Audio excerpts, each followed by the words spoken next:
Bismillahirrahmanirrahim. Assalamualaikum warahmatullahi wabarakatuh.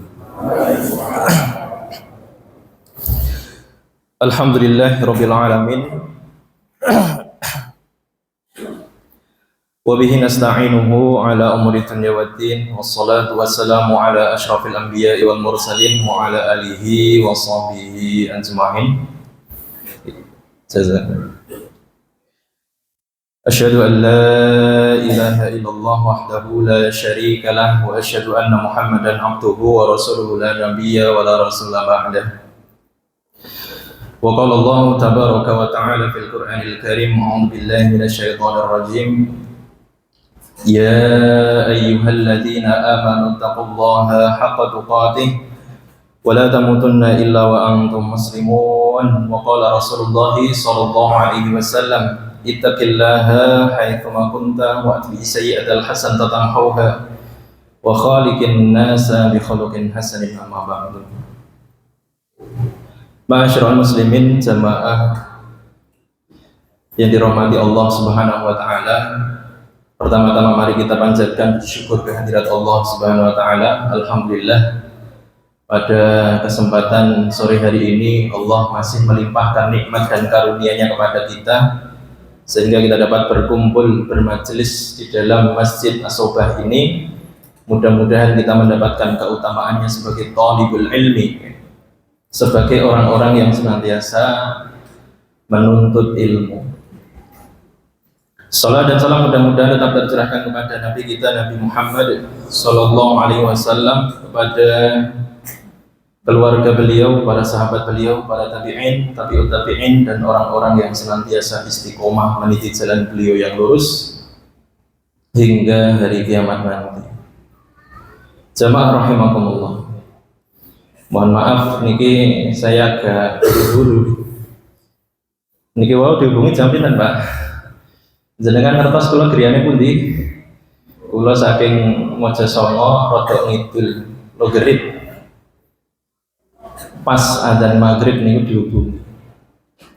Nyuwun tulung nggih. Tapi kalau tak maghrib ten griya nggih. Wah ya ora nyandak to, Mas.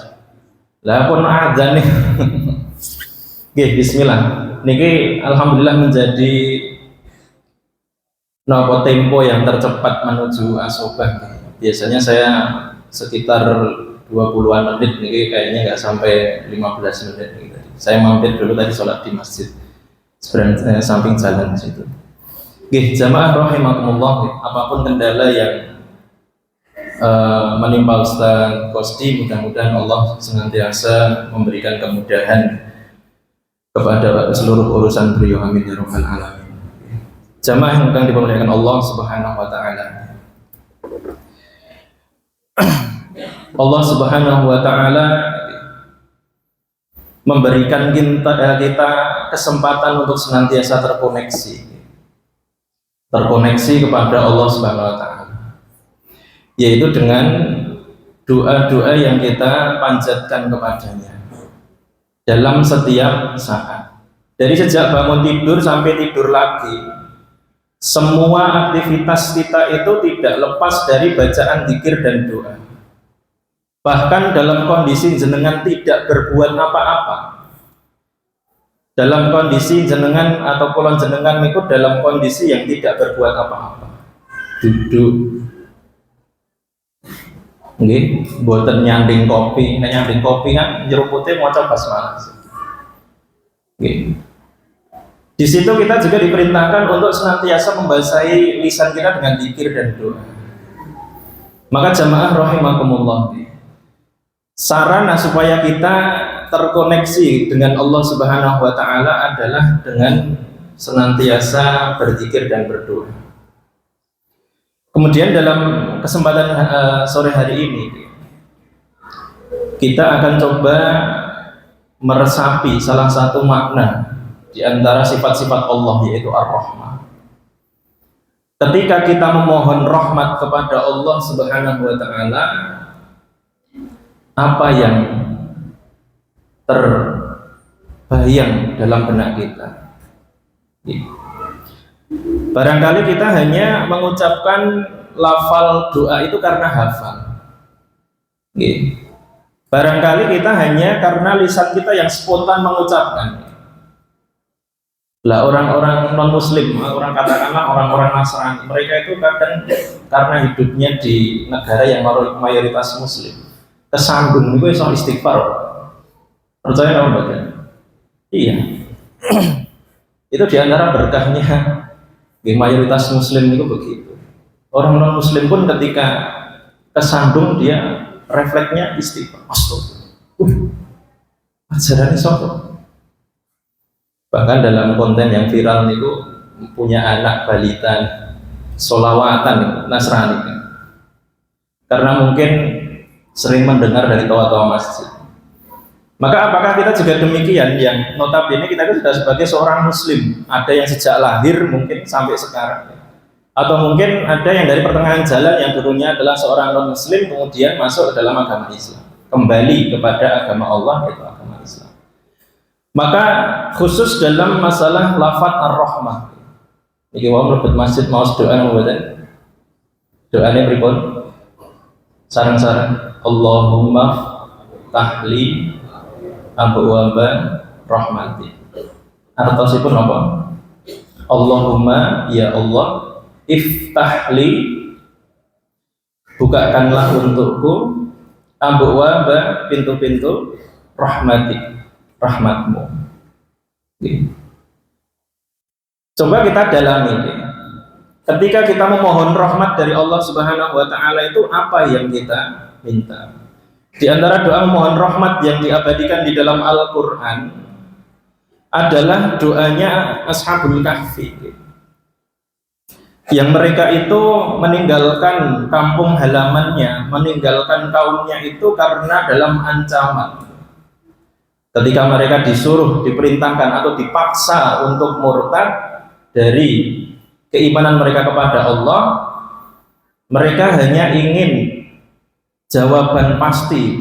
Lah apa berhala yang kalian sembah itu bisa memberikan manfaat? Klasiknya nih pun gadah kekuasaan, terutama seorang raja didebat ngoten niku, kalau nggak terima nggak bisa jawab, ujung-ujungnya namanya menggunakan kekuasaannya untuk kezaliman, ancaman pembunuhan. Mereka pergi meninggalkan kampung halaman menuju gua seraya melantunkan doa di dalam surat Al-Kahfi ayat yang ke-10. Rabbana atina min ladunka rahmah wa hayyi' lana min amrina rasyada. Yang artinya adalah wahai Rabb kami, berikanlah rahmat kepada kami dari sisimu dan sempurnakanlah petunjuk yang lurus kepada kami dalam segala urusan kami. Memohon rahmat, memohon petunjuk yang sempurna dalam segala urusan. Jemaah rahimakumullah. Maka kita akan memahami di sini apa yang kita bayangkan ketika kita mohon dari rahmat Allah. Jenengan tahu doa sapu jagat? Tahu? Lali? Kesupen? Rabbana atina fid dunya hasan wa fil akhirati hasan wa qina adzabannar. Memohon kebaikan di dunia dan di akhirat. Di situ tidak dirincikan kebaikan yang dimaksud itu apa, tapi digeneralkan, umum kebaikan. Kebaikan yang dunia itu apa? Ya semua kebaikan. Makanya disebut dengan doa sapu jagat. Sekali dayung 2-3 pulau terlampaui. Dan itu sapu jagat, menyapu sak jagat. Nah kalau kita mohon rahmatnya Allah Subhanahu wa taala, itu juga termasuk bagian dari doa sapu jagat, jemaah. Jadi termasuk memohon, melantunkan memohon doa sapu jagat tadi. Karena lafaz rahmah itu adalah kata majmuk dari segala kebaikan dari Allah Subhanahu wa taala. Ya Allah, aku mohon rahmatmu. Maka kita memohon segala kebaikan dari Allah Subhanahu wa taala. Maka ya doa memohon rahmat, di antaranya tadi doa masuk masjid yang kita anggap kadang sebagian orang itu menganggap remeh karena walah doanya good tenda pilih donga sing doa. Akhirnya kadang kita karena tidak memiliki pengetahuan tentang itu, kita menganggap doa yang panjang itu lebih baik daripada doa masuk masjid misalkan pendek, Allahumma ftahli abwaaba rahmat. Padahal cakupan dari kata rahmat itu adalah segala kebaikan dari Allah Subhanahu wa taala. Jamaah rahimakumullah. Baik, dalam permohonan Ashabul Kahfi tadi, mereka mengucapkan yang pertama, atina min ladunka rahmah. Karuniakanlah kepada kami rahmat dari sisimu. Di antara cakupan rahmat itu adalah ada 3 perkara. Yang pertama, yang paling umum, rahmat itu diartikan sebagai cinta dan kasih sayang. Dalam keumuman lafaz di ayat surat Al-Fatihah yang pertama itu Bismillahirrahmanirrahim.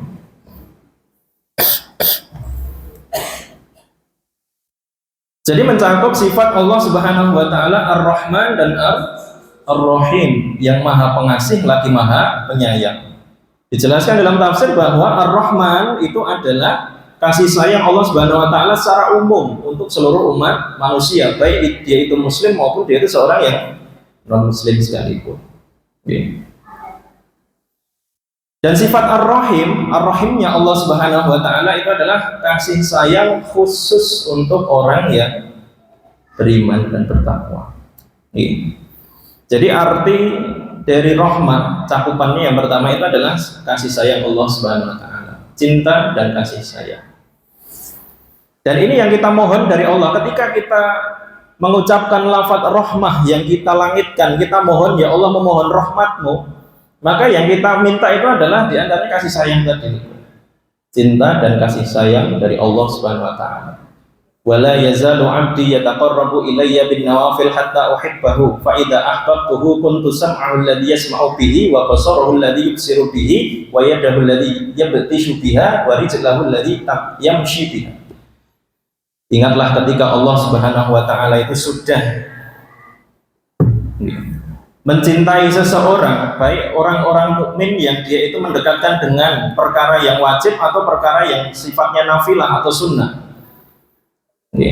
Maka ketika Allah itu sudah mencintai seorang hamba tadi itu, Allah akan menjadi kuntu sam'ahu, aku akan menjadi pendengaran yang dia mendengar dengannya, wa basarahu alladhi yubsiru bihi, menjadi pandangannya yang ia gunakan untuk melihat, menjadi tangannya yang dia gunakan untuk memegang, dan menjadi kakinya yang dia gunakan untuk melangkah. Wa idza sa'alani, jika dia memohon kepadaku, la u'tiyannahu, pasti akan aku beri. Wala in ista'adzani, ketika dia memohon perlindungan kepadaku, la u'idannahu, pasti aku akan beri lindungan kepadanya. Nah itu kita ketika sedalam itu membayangkan kata rahmat, yang diartikan sebagai cinta dan kasih sayang, ketika Allah mencintai seorang hamba itu akan menjadi pelindung dari telinga, penglihatan, tangan, kaki, mengabulkan permohonan dan juga memberikan perlindungan. Insya Allah kalau jenengan doa masuk masjid saja itu khusyuknya luar biasa. Dan nanti masuk masjid itu bukan hanya sekedar hafal doanya, bukan sekedar tahu artinya, tapi juga dibayangkan, diresapi apa sebenarnya rahmat yang kita mohonkan kepada Allah. Semakin kita khusyuk, semakin kita resapi, semakin kita tenang dan dalam berdoa kepada Allah Subhanahu wa taala, dan kita bermaksud apa yang kita mohon, mudah-mudahan darinya itu menjadi wasilah dikabulkannya doa. Itu cakupan yang pertama dari 3 perkara. Sifat kasih sayang Allah Subhanahu wa taala, baik yang terkandung dalam Ar-Rahman ataupun Ar-Rahim. Kemudian di antara makna rahmat yang berikutnya adalah yaitu ampunan tanpa batas. Dibukanya pintu taubat dari sejak kita bangun tidur sampai dengan tidur lagi, bahkan ketika kita sedang tidur 24 jam non-stop. Itu juga bentuk kasih sayang Allah Subhanahu wa taala kepada hamba-hamba yang bermaksiat. Bukan hanya orang-orang yang beriman yang bertakwa saja yang diberi kasih sayang. Ya. Tapi Allah Subhanahu wa taala juga memberikan kesempatan bagi orang yang bermaksiat itu dalam sewaktu-waktu. Sak wayah-wayah awakmu eling, ajeng bali, arep bali, mau bertaubat, Allah Subhanahu wa taala sudah menyediakan pintunya.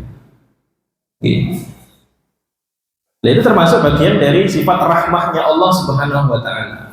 Kalau yang pertama tadi kita memohon keutamaan yang tertinggi, ini ada di grade yang bawahnya, yaitu dibukakannya pintu taubat kepada orang-orang yang senantiasa mungkin belum bisa meninggalkan kemaksiatan. Jamaah rahimakumullah. Allah Subhanahu wa taala disebutkan oleh Nabi sallallahu alaihi wasallam bahwa innallaha yabsutu yadahu bil-laili liyatuba masi'an nahari. Allah Subhanahu wa taala senantiasa membentangkan tangannya di waktu malam hari untuk memberikan ampunan kepada orang yang berbuat maksiat di siang harinya. Wa yabsutu yadahu bin-nahari liyatuba masi'al laili, dan Allah Subhanahu wa taala senantiasa membentangkan pintu taubatnya itu di siang hari, liyatuba masi'al laili, untuk memberikan ampunan kepada orang-orang yang bermaksiat di malam harinya, hatta sampai batas waktu tatlu asy-syamsu min maghribiha, terbitnya matahari dari arah terbenamnya. Ini waktu yang secara umum untuk seluruh umat manusia. Siapa yang menyaksikan matahari terbit dari barat, maka saat itulah amal itu berhenti, tidak diterima lagi sedekah, tidak diterima lagi istighfar. Ada juga waktu yang khusus, setiap manusia memiliki batas masing-masing, yaitu ketika nafas telah sampai di tenggorokan. Ketika sakaratul maut itu seorang sudah sampai di tenggorokannya, maka taubatnya sudah tidak diterima oleh Allah Subhanahu wa taala. Innallaha yaqbalu taubata 'abdihi ma lam yughargir. Allah Subhanahu wa taala masih tetap menerima taubat hambanya itu selama nafas belum sampai tenggorokan. Jemaah rahimakumullah. Jadi cakupan makna rahmat adalah ampunan, al-maghfirah atau al-afwu, penghapusan terhadap dosa. Sekali lagi ketika kita memohon rahmat, selain tadi kita memohon kasih sayang dan cinta dari Allah, kita juga khusyuk dalam doa mohon rahmat itu bahwa yang kita mohon itu adalah ampunan, karena tercakup. Sekali lagi, doa memohon rahmat itu bagian dari doa sabut zakat. Jemaah rahimakumullah. Kemudian yang ketiga, tentang cakupan rahmat, yaitu keselamatan di akhirat ketika seorang berhasil masuk ke dalam surga dan dijauhkan dari neraka. Memohon rahmat dari Allah itu juga memohon masuk ke dalam surga dan minta dijauhkan dari neraka. Karena sejatinya manusia itu masuk surga, bahkan disebutkan dalam hadis Nabi bahwa manusia itu masuk surga karena rahmatnya Allah, bukan karena jumlah amal. Rasulullah SAW bersabda, diriwayatkan oleh Imam Muslim, lan yadkhila ahadan minkum amalahu al-jannata. Amal seseorang di antara kalian itu tidak dapat memasukkannya ke dalam surga. Qalu, para sahabat bertanya, wala anta ya Rasulullah, tidak juga dengan engkau ya Rasulullah. Qala, Nabi SAW menjawab, wala ana, tidak juga denganku, illa an yataghammadani Allahu minhu bifadlin wa rahmatin, kecuali Allah Subhanahu wa taala telah meliputi diriku dengan keutamaan dan rahmat. Yang memasukkan seseorang ke dalam surga itu adalah rahmat dari Allah. Coba kita agak perinci. Jadi amal seseorang, amal kita, ketika kita membayangkan bahwa semakin banyak amal kita, maka semakin kita bisa menukar dengan surga. Itu sebenarnya perbandingan yang tidak apple to apple bahasa ini. Ibarat jual beli niku, Pak niki harganya pinten? Niki 10.000. Jenengan kalau pedet 10.000 barang jadi milik jenengan. surga itu kekal atau tidak kekal? Kekal. Amal jenengan itu kisaran berjalan berapa tahun? Ini Pak. Selama balik dihitung dari usia misal 14-15 tahun sampai usia 60 tahun. Pintar nama lewat. Pintar 45. Jemaah rahimakumullah. Jadi amal manusia itu terbatas. Kita kita berharap menukarkan amal kita dengan surga, itu kita bayangkan dengan jual beli, sangat tidak bisa melampaui. Maka Nabi Shallallahu Alaihi Wasallam yang dimaksud dalam hadis tadi itu ya tentu amal manusia itu tidak akan melampaui balasan dari Allah Subhanahu Wa Taala. Dan hadis Nabi yang menyebutkan bahwa masuk surga itu karena rahmat bukan karena amal, itu seakan-akan bertentangan dengan surat An-Nahl ayat yang ke-32.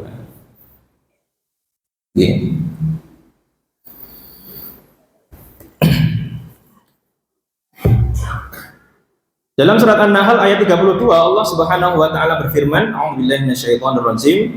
Alladzina tatawaffahumul malaikatu thayyibina yaquluna salamun alaikum udkhulul jannata bima kuntum ta'malun. Orang-orang yang diwafatkan oleh para malaikat dalam keadaan thayyib, dalam keadaan baik, mereka para malaikat mengatakan salamun alaikum, kesejahteraan, keselamatan atas dirimu. Udkhulul jannata bima kuntum ta'malun, masuklah ke dalam surga karena apa yang telah kamu amalkan. Masuklah ke dalam surga karena apa yang telah kamu kerjakan. Hadis Nabi tadi mengatakan lan yudkhila ahadan minkum amalahu al jannah. Amal seorang di antara kalian tidak dapat memasukkan dirinya ke dalam surga. Sedang dalam ayat dikatakan malaikat yang mencabut nyawa itu mengatakan salamun alaikum udkhulul jannah. Keselamatan atas dirimu, masuklah engkau ke dalam surga bima kuntum ta'malun, atas apa yang telah engkau amalkan, atas amal yang telah engkau kerjakan. Nah, Ibnu Jauzi beliau menjelaskan ada 4 jawaban terkait 2 konteks ayat dan hadis ini. Beliau menjelaskan bahwa kedua dalil ini bisa disatukan, karena hadis itu adalah penjelasan dari ayat-ayat Al-Quran. Beliau menjelaskan yang pertama adalah yang paling mudah, yang paling gampang dipahami adalah bahwa seorang itu bisa beramal karena rahmat dari Allah Subhanahu wa taala. Itu yang dimaksud oleh hadis Nabi. Kalau memang masuk surga itu karena amal kita, maka yang mendahului kita bisa beramal itu karena rahmatnya Allah Subhanahu wa taala. Jenengan tidak bisa sholat, jenengan tidak bisa berzikir, berpuasa, membayar zakat, kecuali Allah yang memberikan rahmatnya, memberikan hidayahnya kepada kita. Makanya jangan menganggap orang yang sholat di masjid itu merasa wah cek penak sing sholat neng omah, apalagi subuh-subuh adem-adem, wah penak sing neng omah adem banget. Tentu orang itu tidak bisa melaksanakan sholat kecuali Allah Subhanahu wa taala melarang dirinya, atau Allah Subhanahu wa taala tidak menghendaki dia melaksanakan sholat. Ketika jenengan tindak wonten masjid itu berarti jenengan yang dipilih. Jadi bukan karena kemampuan manusia meninggalkan sholat, tapi karena Allah tidak ridho. Maka berbahagialah ketika kita mampu melaksanakan suatu amal, karena bisa jadi kita sedang mendapatkan rahmat dari Allah berupa melaksanakan amal sholat. Jadi itu yang paling mudah dipahami adalah masuk surga. 2 hadis dan ayat tadi itu yang terlihat seperti halnya kontradiksi, tapi bisa disatukan bahwa seorang itu bisa beramal soleh memang karena rahmat dari Allah, maka masuk surga tetap menggunakan rahmat. Kemudian yang kedua, Ibnu Jauzi mengatakan bahwa Tentu tidak setara antara jumlah amal manusia dengan balasan dari Allah Subhanahu wa taala. Allah memerintahkan kepada kita kewajiban-kewajiban, kemudian mengajarkan melalui Rasulnya sunnah-sunnah, amalan-amalan kebaikan. Ya tugas kita melaksanakan. Analoginya, gambarannya itu ibarat kulon jenengan itu menjadi seorang karyawan yang bekerja untuk satu orang.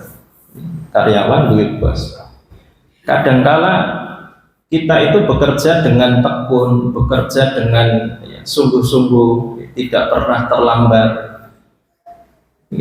Walaupun bukan karena cari muka, tapi memang karakter kita itu orang yang begitu, disiplin, menarik perhatian bosnya. Wah, ini ngomong nyambut gawenya apa? Bosnya itu bisa loh memberikan gaji 2 kali lipat tanpa memberikan alasan, itu bisa.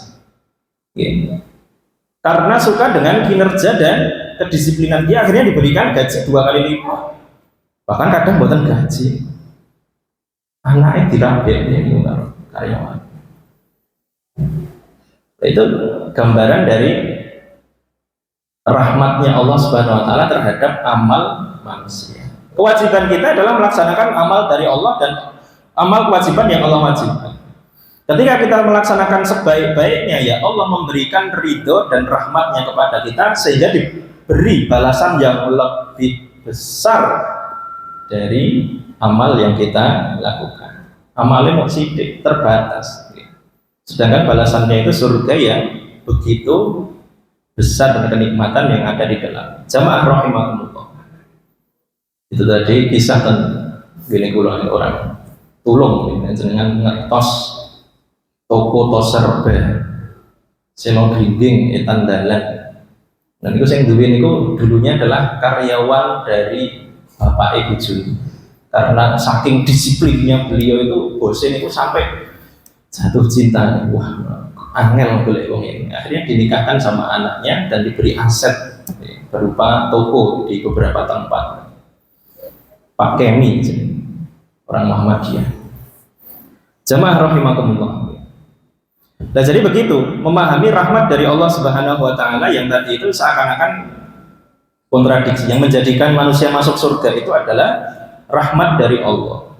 Amal kita tadi tidak sebanding dengan balasan yang diberikan oleh Allah. Makanya amal kita itu yang justru kita gunakan sebagai sarana mengundang atau sarana mendapatkan rahmat dari Allah.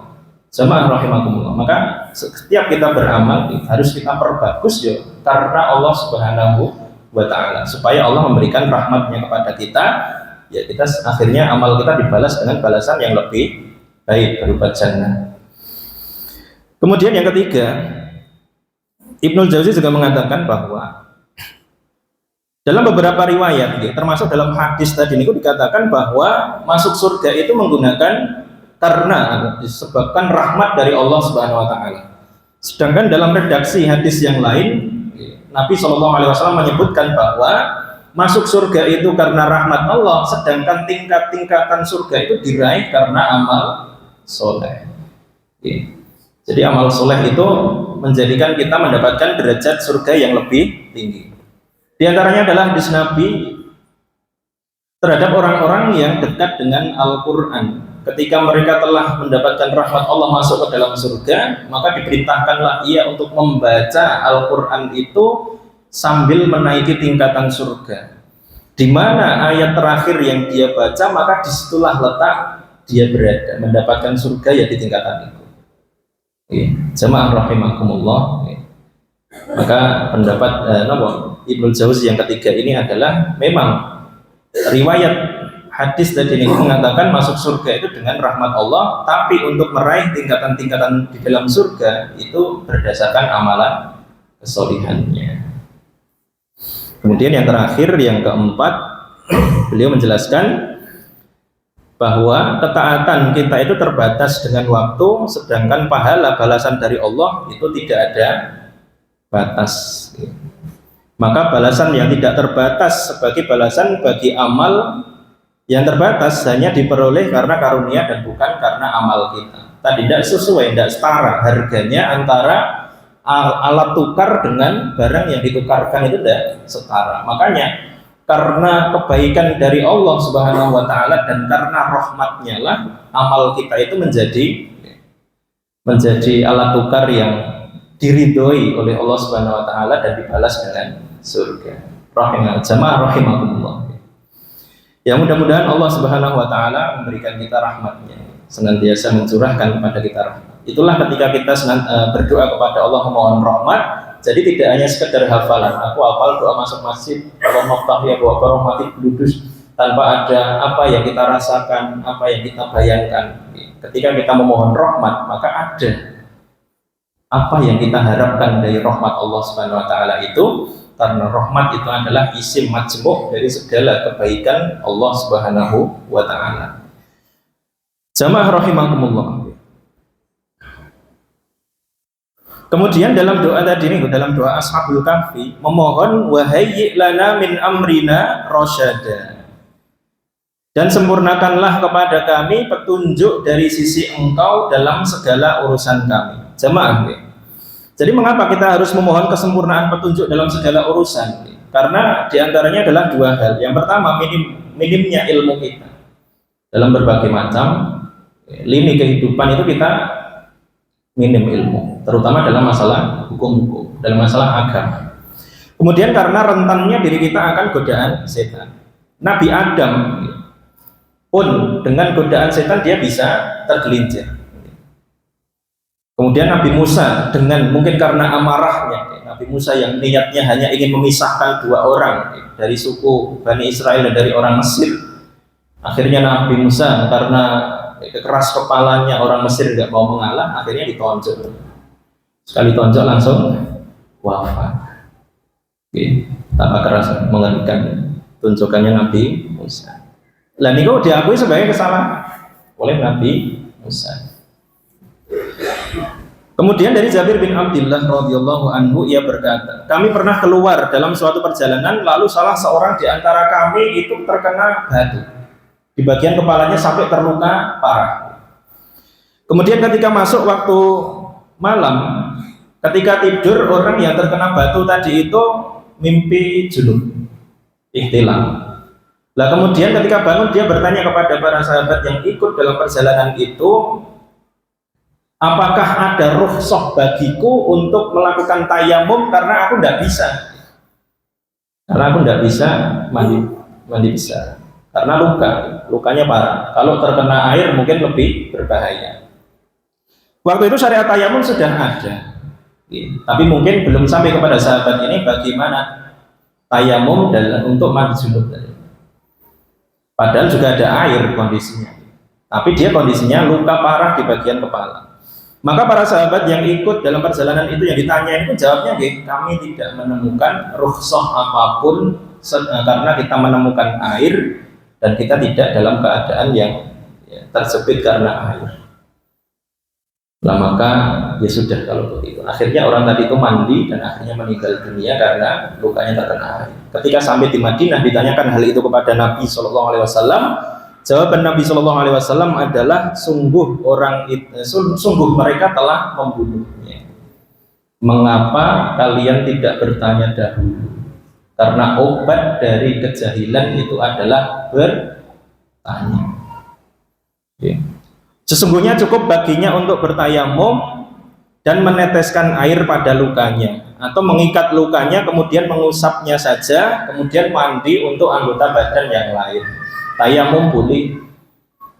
Tapi kalau mau lukanya ditetesi air kemudian mandi di sisa badannya yang tidak terluka, atau membalut lukanya dengan perban kemudian mengusapnya dengan air dan mandi janabah di anggota badan yang tidak sakit. Sebenarnya cukup demikian. Jamaah rahimakumullah. Karena tadi minimnya ilmu, kita memohon petunjuk yang sempurna dari Allah Subhanahu wa taala. Bahkan para sahabat, mungkin kita ketika dalam perjalanan kita akan menemukan hal-hal yang kita itu iki caranya piye ya. Nah, aku tayamum itu orang. Panjenengan safar dan parang kritis nih kowe berdebat satu sama lain, sama apa kosong. Sama apa kosong. Sik tekok kancane kosong melu. Kosong kancane jamak kok melu. Bingung. Maka wahai lana min amrina rasyada. dan sempurnakanlah kepada kami petunjuk dari sisimu dalam segala urusan kami. Jamaah yang dirahmati Allah Subhanahu wa taala. Tanpa petunjuk dari Allah Subhanahu wa taala, manusia bisa saja memutarbalikkan keburukan itu dan menganggapnya sebagai kebaikan. Kadangkala tanpa petunjuk dari Allah, manusia itu selain dia enggan belajar, kadang manusia itu kepintar karena mungkin sudah ditokohkan, karena sudah dihormati di sana di sini, akhirnya dia itu kadang gengsi untuk bertanya kepada orang yang lebih paham. Ya akhirnya yang terjadi adalah memutarbalikkan yang baik dianggap buruk, yang buruk justru dianggap baik. Ya di antara sebab-sebab pemutarbalikan kebaikan dan keburukan tadi itu ya yang pertama adalah al-jahl, bodoh. Dan bodoh itu obatnya tadi adalah bertanya atau senantiasa bertolabul ilmi, mencari tahu. Tolabul ilmi itu secara bahasa artinya mencari tahu atau belajar. Ya, jadi ketidaktahuan akan baik dan buruk menyebabkan seseorang terjerumus dalam keburukan yang dianggap baik. Kadang-kala ini adalah suatu hal yang buruk, tapi dianggap sebagai kebaikan. Ini terjadi juga di bagian-bagian pinggiran yang memiliki adat-adat kemusyrikan yang dianggap sebagai ini adalah budaya kami. Ini adalah budaya kami. Budaya yang menyalahi aturan agama itu juga dianggap budaya yang tidak diperbolehkan. Kemudian yang menjadikan orang memutarbalikkan kebaikan dan keburukan adalah karena fanatik, taklid, fanatik terhadap apa yang dilakukan oleh nenek moyang. Allah Subhanahu wa taala berfirman, "Wa idza qila lahum ittabi'u ma anzalallahu qalu bal nattabi'u ma alfaina 'alaihi aba'ana awalau kana aba'uhum la ya'qiluna syai'aw wa la yahtadun." Apabila dikatakan kepada mereka, ikutilah apa yang telah Allah turunkan, mereka menjawab, tidak, kami tetap mengikuti kebiasaan yang kami dapati pada nenek moyang kami. Apakah mereka juga akan mengikuti walaupun nenek moyang mereka itu tidak mengerti apapun dan tidak mendapatkan petunjuk? Surat Al-Baqarah ayat 170. Sampunisan. Punisan. Jaring. Ya, jadi sebab orang itu memutarbalikkan antara kebaikan dan keburukan karena fanatiknya dia terhadap nenek moyang. Mbahku di sini. Sebagaimana orang-orang Quraisy, sebenarnya mereka itu memandang apa yang dibawa Nabi Muhammad itu adalah kebaikan dan kebenaran. Tapi mereka beralasan bahwa ini yang kami dapatkan dari bapak-bapak kami, mbah-mbah buyut kami itu ya ini. Selain mereka, para pemuka Quraisy itu juga menyadari bahwa konsekuensi mengikuti Nabi Muhammad SAW nanti akan disetarakan antara orang-orang yang ada di Darun Nadwa dengan orang-orang yang menjadi Buddha, setara. Seperti orang kaum muslimin setelah masuk ke dalam masjid itu tidak ada pembagian soft itu menurut jabatan, tidak ada. Soft awal kudu Pak RT daerah RT Rauleh. Soft yang kedua ini wakil RT. Soft ketiga ini sekretaris sembuatan. Nah itu yang disadari oleh para pemuka Quraisy zaman dulu ketika masa Nabi. Nah, maka mereka menolak. Menolak bukan karena kejahilan, tapi menolak karena juhud. Mereka tidak mau kehilangan jabatan mereka. Jamaah rahimakumullah. Kemudian diantara yang memutarbalikkan fakta, memutarbalikkan kebaikan dan keburukan adalah rasionalisme atau liberalisme. Rasionalisme itu mengakalkan semua yang mungkin tidak masuk akal. Sehingga beberapa hukum Islam itu dianggap terlalu keras dan tidak masuk akal, ditolak karena tidak masuk akal. Padahal itu adalah perintah dari Allah Subhanahu wa taala. Kemudian yang keempat, yang terakhir, kenapa seorang bisa menukar antara kebaikan dan keburukan adalah karena pengaruh lingkungan dan budaya. Kalau sudah bertemu dengan kata umume uang, kadang kita itu kalah. Karena kalau sudah yang dikatakan itu umume koyo ngono yo piye meneh. Nah, kalau yang dianggap umum itu adalah suatu hal yang baik, bagus. Tapi kalau suatu hal yang melanggar. Ibaratnya satu kampung itu sudah wis umume wong kono kuwi mesti dia itu memiliki mata pencaharian sebagai pencuri. Wis umum, kabeh wong wis ngerti. Dan itu dianggap lumrah biasa. Oke. Atau hal-hal yang lain, baik itu dalam masalah kemusyrikan yang dibiasakan, yang dianggap sebagai jamaah rahimakumullah. Maka dari itu di antara manfaat kita memohon supaya Allah Subhanahu wa taala memberikan kesempurnaan hidayah dalam segala perkara kita adalah memohon kepada Allah dengan lafaz doa, di antaranya adalah wahayyi lana min amrina rasyada. Sempurnakanlah kepada kami petunjuk dari sisi Engkau dalam segala urusan kami. Ini jamaah. Jadi ini tentang rahmat dan tentang hidayah dari Allah Subhanahu wa taala dalam surat Al-Kahfi ayat yang ke-10. Sehingga kita nanti ketika berdoa, baik itu mohon apapun, kita lebih menghayati apa sebenarnya yang kita minta, sehingga timbullah kekhusyuan dan ketumakninahan dalam berdoa, sehingga Allah Subhanahu wa taala pun mengabulkan doa kita. Mudah-mudahan Allah Subhanahu wa taala senantiasa melimpahkan rahmat dan hidayah kepada kita semuanya. Amin ya rabbal alamin. Aku qouli hadza wa astaghfirullah li wa lakum. Assalamualaikum warahmatullahi wabarakatuh.